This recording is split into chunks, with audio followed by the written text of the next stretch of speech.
Meio-dia, 38 minutos, voltamos a acompanhar a CPI da Covid. Ex-ministros da Saúde, Mandetta e Taixe vão depor na condição de testemunhas. Hoje é dia do ex-ministro Luiz Henrique Mandetta, que fala neste momento. A gente vai continuar acompanhando aqui na programação da Band News FM. CPI que investigações e omissões também do governo federal durante a pandemia, eventuais desvios de verbas federais enviadas aos estados. Entrevistas diárias concedidas pelo ministro da Saúde. Aquelas entrevistas, elas só existiam porque não havia o plano de comunicação, não havia. O normal, quando se tem uma doença infecciosa, é você ter uma campanha institucional, como foi, por exemplo, a AIDS. Havia uma campanha onde se falava sobre AIDS, como pega, e orientava as pessoas a usarem preservativo.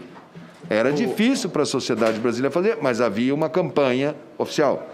Não havia como fazer uma campanha, não queriam fazer uma campanha oficial. Então, havia necessidade de manter a questão das informações. Mas, realmente, era para...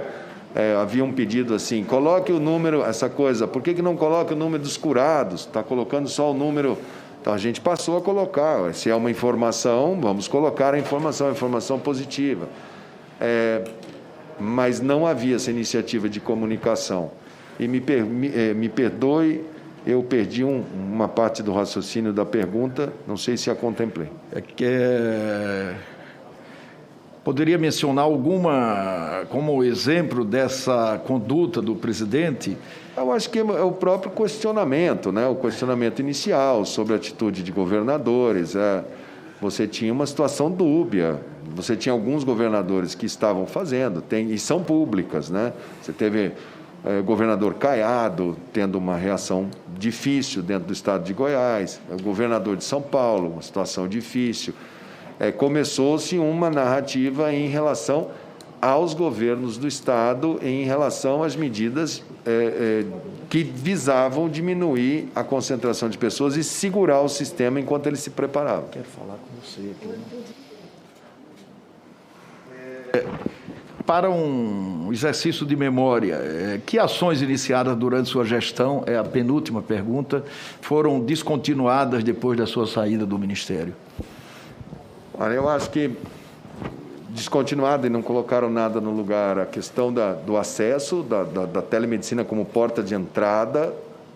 Eu vejo a questão da testagem, que foi iniciado o processo de compra e, ao chegar, não foi executado daquela maneira como a gente pensava no plano. Era um plano pensado em aconselhamento, acolhimento, entrada, testagem, separação de positivos e contactantes, diminuição de risco e medidas por índice de transmissão e acompanhamento dessas ações. Eu acho que a questão da pesquisa, a gente orientou a realização de uma pesquisa sobre medicação, sobre cloroquina. Nós aguardávamos a pesquisa, o próximo ministro fez uma portaria sem aguardar a conclusão da pesquisa. Que eu possa me lembrar dos pontos principais são esses. Depois são ações mesmo. Eu não posso falar nada sobre vacina, porque as vacinas não existiam quando eu estava no Ministério.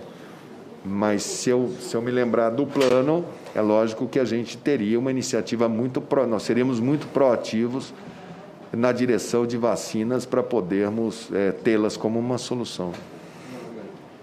Ministro, o que motivou, é a última pergunta, o que motivou sua exoneração em 16 de abril? Eu acho que foi exatamente essa...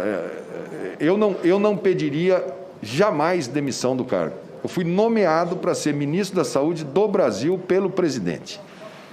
O cargo de ministro da Saúde, ele em situação de pandemia, eu tinha um paciente doente. Eu tinha que ficar com o meu paciente à revelia de tudo e de todos, baseado no que eu tivesse de melhor. Eu acho que o presidente não gostou, não quis, achou por bem ter um outro ministro também, um colega que vem aí na sequência, Taixe, ficou lá 20, 30 dias e depois encontrou um ministro que parece que é o que ele teve melhor afinidade nas suas ações.